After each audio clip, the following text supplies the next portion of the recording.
रजनी की ससुराल में उसकी पहली दिवाली थी। अभी 2 महीने पहले ही उसका विवाह रमन से हुआ था। उसकी ससुराल बहुत अच्छी थी। सभी उसे बहुत प्यार और सम्मान देते थे। ऐसे ससुराल पाकर रजनी की खुशी का ठिकाना नहीं था। उसकी सास इंदू जी बहुत ही सुलझी हुई महिला थी। रिश्तों को प्यार और मजबूती से बांधने की कला उनकी बहुत बड़ी खूबी थी। रजनी अपने सास ससुर का ईश्वर की तरह सम्मान करती थी, और करे भी क्यों ना। उन लोगों ने उसके माता पिता की इज्जत को समाज में धूमिल नहीं होने दिया था। रजनी को वह समय याद आ गया जब उसकी शादी रमन से पक्की हो गई थी। पर घर में सभी लोग बहुत खुश थे, क्योंकि रजनी के ससुराल वालों ने बिना दहेज के शादी स्वीकार की थी। पर रजनी के माता पिता अपने सामर्थ्य के अनुसार उसकी शादी के लिए सामान और गहनों की लिस्ट बना रहे थे। उनका कहना था कि जब उन लोगों ने कुछ नहीं मांगा है तो क्या हम अपनी बेटी को खाली हाथ विदा करेंगे। इसलिए रजनी के माता पिता अपनी इच्छा से उसकी शादी बहुत धूमधाम से करना चाहते थे। रजनी के मायके में संयुक्त परिवार था। उसके बड़े पापा और उसके पापा एक साथ बिजनेस करते थे। रजनी की सगाई के बाद जब शादी की तैयारियों का समय आया तो रजनी के पिता ने अपने बड़े भाई से कहा, भैया, शादी की खरीदारी के लिए पैसों की ज़रूरत है। हम लोगों का जॉइंट अकाउंट है, आप चेक पर हस्ताक्षर कर दीजिए। ये सुनकर रजनी के बड़े पापा ने व्यंग से कहा, कैसे पैसे? जब पूरा बिजनेस मेरा है तो उस पैसों पर तुम्हारा अधिकार कहाँ है? यह सुनकर रजनी के पापा ने कहा, ये आप क्या कह रहे हैं? बिजनेस तो हम दोनों के नाम है। तब उन्होंने कहा, नहीं, वह बिजनेस मेरे नाम पर है। तुम मेरे यहाँ एक मुलाजिम हो, इससे ज़्यादा कुछ नहीं। और जो तुमने इतने दिनों हमारे यहाँ काम किया है, उसके बदले में ये आधा घर मैंने तुम्हें दे दिया है, और आज के बाद तुम मेरे साथ काम नहीं करोगे, अपना अलग काम शुरू करो। ये सुनकर रजनी के पापा के पैरों तले ज़मीन खिसक गई, क्योंकि उनके पास तो कुछ भी नहीं था। सारा पैसों का हिसाब किताब उनके बड़े भाई ही देखते थे। उन्होंने कब धोखे से सब अपने नाम करवा लिया, उन्हें पता ही नहीं चला। रजनी के पापा ने हाथ जोड़कर अपने भाई से प्रार्थना की कि वह उसे इतना पैसा तो दे दे कि वह रजनी की शादी कर सके, पर उनके भाई ने पैसे देने से साफ इनकार कर दिया। तब रजनी के पिता ने रजनी की सास ससुर से अपनी मजबूरी बताई और कहा, अगर वे लोग चाहें तो शादी तोड़ सकते हैं। पर रजनी की सास इंदू जी ने कहा कि शादी उसी डेट पर होगी और बहुत धूमधाम से होगी।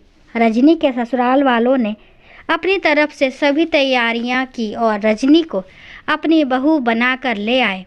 शादी के समय रजनी बहुत डरी हुई थी कि पता नहीं आगे ससुराल में उसके साथ क्या होगा। पर ससुराल आकर रजनी का सारा डर खत्म हो गया, क्योंकि उसके ससुराल वाले वास्तव में बहुत ही अच्छे थे। रमन तो रजनी को बहुत प्यार करता था। उसका देवर भाभी भाभी कहकर हर वक्त उसके आगे पीछे घूमता था, और इंदू जी तो रजनी को अपनी सगी बेटी की तरह प्यार करती थी। तभी रजनी को अपनी सास की आवाज़ सुनाई दी, जो उसे बुला रही थी। रजनी उनकी आवाज़ सुनकर अतीत से वर्तमान में लौट आई। जी मम्मी जी, आ रही हूँ, रजनी कहती हुई उनके पास आ गई। इंदू जी ने रजनी से कहा, देखो मैं तुम्हारे लिए क्या लाई हूँ। और उन्होंने रजनी के हाथ में एक मखमली डब्बा पकड़ा दिया। इंदू जी ने मुस्कुराते हुए कहा, खोलकर देखो, तुम्हें पसंद है कि नहीं। रजनी ने जब पैकेट खोला तो उसका चेहरा खुशी से चमक उठा, क्योंकि उसमें एक बहुत ही सुंदर मंगलसूत्र था। रजनी ने चौंक कर अपनी सास को देखा और पूछा, मम्मी जी, आपको कैसे पता चला कि मैं मंगलसूत्र पहनना चाहती हूँ? 2 दिन पहले जब तुम अपनी सहेली से बात कर रही थी, तब मैंने तुम्हारी बात सुन ली थी और फिर मैंने सोचा कि क्यों ना मैं तुम्हें दिवाली के त्यौहार पर ये उपहार दे दूँ। इंदु जी ने मुस्कुराते हुए जवाब दिया। रजनी की आंखों में खुशी के आंसू आ गए और वह अपनी सास से लिपट कर रो पड़ी। उसकी सास ने भी प्यार से उसे गले लगा लिया। मम्मी, आप अब सारा प्यार रजनी को ही दे देती हैं, कुछ मेरे लिए भी बचा कर रख लिया करिए, रमन ने अपनी मम्मी से कहा, जो उसी समय घर आया था। क्यों, क्या मैं तुझे प्यार नहीं करती? इंदु जी ने मुस्कुराते हुए पूछा। पहले जितना नहीं करती, रमन ने हंसते हुए जवाब दिया। ये बात तो आप बिल्कुल सही कह रहे हैं भैया, रमन के छोटे भाई ने उसके हाँ में हाँ मिलाते हुए कहा। इंदु जी ने अपने छोटे बेटे का कान पकड़ते हुए बनावटी गुस्से में कहा, बड़ा आया भैया का चमचा। अरे मम्मी, मेरा कान छोड़िए, वरना मेरा कान उखड़ जाएगा तो कोई अच्छी लड़की मुझसे शादी नहीं करेगी, रमन के छोटे भाई ने मुस्कुराते हुए कहा। उसकी बात सुनकर सभी हंसने लगे। रजनी सबके लिए चाय बना कर ले आई। उसी समय रजनी का फ़ोन बज उठा। उसने देखा तो फ़ोन उसके भाई का था। रजनी ने फ़ोन उठा लिया। कब, कैसे? पापा ठीक तो हैं? किस अस्पताल में हैं? मैं अभी आ रही हूँ, कहकर रजनी ने फ़ोन काट दिया। इंदु जी ने पूछा, क्या हुआ बेटा, किसका फ़ोन था? मम्मी जी, भैया का फ़ोन था। पापा की तबीयत बहुत ख़राब हो गई है, उन्हें अस्पताल में भर्ती करवाया गया है, शायद उन्हें दिल का दौरा पड़ गया है, रजनी ने रोते हुए कहा। रमन ने रजनी को चुप कराते हुए कहा, परेशान ना हो, मैं तुम्हारे साथ अस्पताल चल रहा हूँ, सब ठीक हो जाएगा, इंदु जी ने कहा। रमन, तुम रजनी के साथ जाओ, मैं तुम्हारे पापा के साथ बाद में आती हूँ, वे अपने दोस्त से मिलने गए हैं, आते ही होंगे।